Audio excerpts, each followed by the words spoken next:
ng hapon. Ang oras ay hatid sa inyo ng ACS Manufacturing Corporation, ISO Certified World-Class Quality. ACS. Mula sa #1 Smart Dishwashing Paste. Ang galing-galing mo.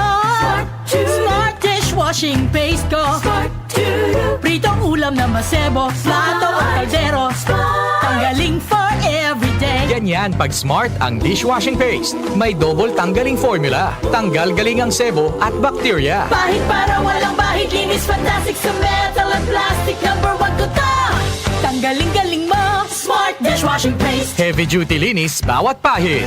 Smart Dishwashing Paste, manufactured by ACS Manufacturing Corporation. ISO certified, world-class quality. ACS.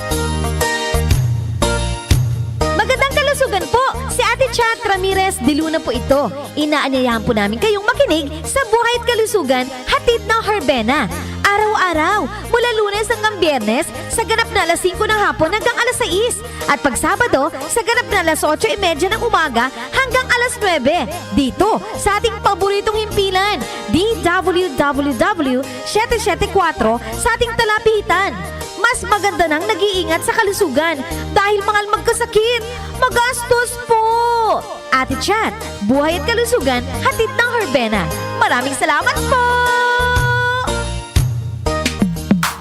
Sa panahon ngayon, kau ba'y sigurado? Kau ba'y protektado? Ang pamilya ay i-shield mo. Laban sa bakterya. I-shield mo. Laban ng pati virus. I-shield mo. Shield Bath Soap. Patay ang 99.9% of bacteria and virus tested. Believe ang mga eksperto sa Philippine Nurses Association. Sa sakit protektado. I-shield mo. Pamilya protektado. I-shield mo. Shield Bath Soap, manufactured by ACS Manufacturing Corporation. ISO certified, world-class quality. ACS. Santon Plus Herbal Capsule. Ako si Jessa, 25 years old. Dati may leukemia ako. Kasabay sa pag-take ko ng aking mga gamot, ang Santon Plus Herbal Capsule. Ang laking tulong talaga ng Santon Plus. And finally, I'm a leukemia survivor. Santon Plus. Mabibili sa mga butika. Mahalagang paalala, ang Santhone Plus Herbal Capsule ay hindi gamot at hindi pwedeng gamiting panggamot sa anumang uri ng sakit. Talk to my lawyer. Kasama sina Attorney Nadine Dumlao at Jackie Maestrado Rubio.